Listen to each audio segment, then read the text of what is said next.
বিষ্ণুর কাঁধে ভর করে আজ ক্যালকাটা ফুটবল লিগে ব্যারাকপুর স্টেডিয়ামে 4-0 জয় ছিনিয়ে নিল ইস্টবেঙ্গল ক্লাব।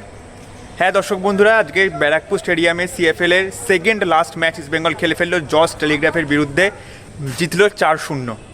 প্রথমার্ধে বেশ কিছু সুযোগ মিস, এডমুন্ডের মিস, বিষ্ণুর মিস, সকল মিস মিলিয়ে কিন্তু 4 থেকে 5টা সুযোগ প্রথমার্ধে মিস করেছে ইস্টবেঙ্গল।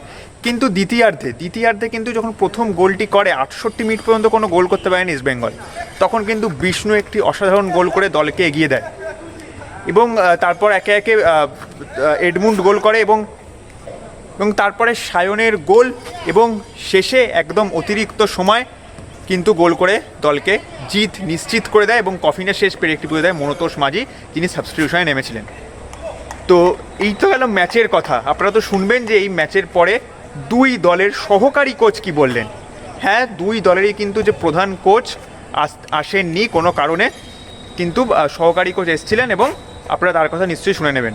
কিন্তু আপনাদের জানিয়ে রাখি, এইবার যে হিসেবটি দাঁড়ালো সেই হিসেবটা আপনাদের বলে রাখি যে ইস্টবেঙ্গল কিন্তু গ্রুপ শীর্ষে চলে গেল, মাত্র বাকি একটি ম্যাচ, ওই ম্যাচটি জিতলে একদম কনফার্ম হয়ে যাবে। যদিও ম্যাচটি হারেও শেষ ম্যাচ, তাহলেও কিন্তু সিএফএল সুপার 6 অর্থাৎ চ্যাম্পিয়নশিপের লড়াইয়ে যে চলে যাবে তা কিন্তু বলাই বাহুল্য। অপরদিকে যদি আমরা আসি জস টেলিগ্রাফের কথায়, জস টেলিগ্রাফ কিন্তু অত্যন্ত আত্মবিশ্বাসের সঙ্গে টিম তৈরি করলেও সিএফএলে সেরকম পারফরমেন্স দেখাতে পারেনি এবং তারা রেলিগেশনের একদম কাঠগড়ায় দাঁড়িয়ে, একদম কাঠগড়া বলতে একদম 10 নম্বরে আছে। 11, 12, 13 নম্বর টিম আপনারা জানেন যে রেলিগেশনে যায়। সেই ক্ষেত্রে কিন্তু জস টেলিগ্রাফের ওপর একটা রেলিগেশনের যে খাড়া, যে ভয়টা তারা পাচ্ছিল, সেই ভয় কিন্তু আরও যেন তীব্র হলো। এই বিষয়ে আমরা প্রশ্ন করেছিলাম যদিও দলের সহকারী কোচকে, এবার তিনি কি বললেন এবং 4-0 জিতে প্রথমার্ধটা কিছুটা নিস্তেজ খেলে ইস্টবেঙ্গল সহকারী কোচ কি বললেন এবার আপনারা শুনে নিন। বিষয় তো বটেই, কিন্তু দেখো যে গোলের কাছে যায় সেই গোল মিস করে। আমরা যে গোলের চান্স ক্রিয়েট করতে পারছি এটা মানে বড় কথা। এরকম যে টিমগুলো লো ব্লক খেলে সেই টিমগুলোর সাথে চান্স ক্রিয়েট করাটাও একটা বড় ব্যাপার। সেগুলো করতে পেরেছি, প্রথম দিকে হয়নি, শেষের দিকে হয়েছে। এটা উল্টো হতে পারতো, হয়তো প্রথম দিকে হচ্ছে, হলেও শেষের দিকে হচ্ছে না। কিন্তু চান্স ক্রিয়েট করতে পারছি, এটাই বড় কথা।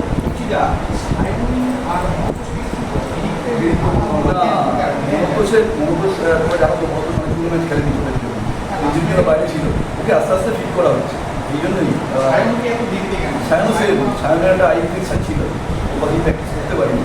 তা ওই জন্য হঠাৎ করে তো প্র্যাকটিস যে করে না, হঠাৎ করে ম্যাচে দেওয়া যায়, ওই জন্য আস্তে আস্তে ম্যাচে দেওয়া হচ্ছে। এই আর সায়নের গোলটা নিয়ে না, সায়ন মনে হয় এর আগে এরকমগুলো আরো করেছে, এটা মোটে ফাস্ট। তো ওর কাছে ওর কোয়ালিটি আছে, ও করতে পারে। ওর দুটো পা সমান পরিমাণে মানে একই চলে, দুটো পাই ও ক্রিয়েট করতে পারে, আছে ট্যালেন্ট আছে, দেখা যাক ওরকম যেতে পারে। মেইনলি একটা সেন্ট্রাল ডিফেন্ডার পুল আপ হওয়াতেই টিমটা তার থেকেই প্রবলেম স্টার্ট করলো, তার থেকেই গোল করেছে। তো আমরা চেষ্টা করেছিলাম ফিরে আসার জন্য, একটা ডিফেন্ডার চেঞ্জ করে সাবস্টিটিউট ডিফেন্ডার নামিয়েছিলাম, বাট ওই জায়গাটা ল্যাগ হয়েছে, ওই জায়গা থেকেই গোল হয়েছে। জর্জ একদম রেলিগেশনের দোরগোড়ায় দাঁড়িয়ে আর মাত্র বাকি দুটো ম্যাচ, তো এখানে এখন কি মোটিভেশন হবে বাকি দুটো ম্যাচের জন্য? মোটিভেশন এখন আমাদের লাস্ট দুটো ম্যাচ বাকি আছে, ব্যাক টু ব্যাক ছেলেরা ঝাঁপাবে দুটো ম্যাচের জন্য, কারণ বাকি টিমগুলো ছাড়া জর্জের পয়েন্ট আর মিসেসের পয়েন্ট একটু গায়ে আছে। তো লেটস সি নেক্সট ম্যাচ।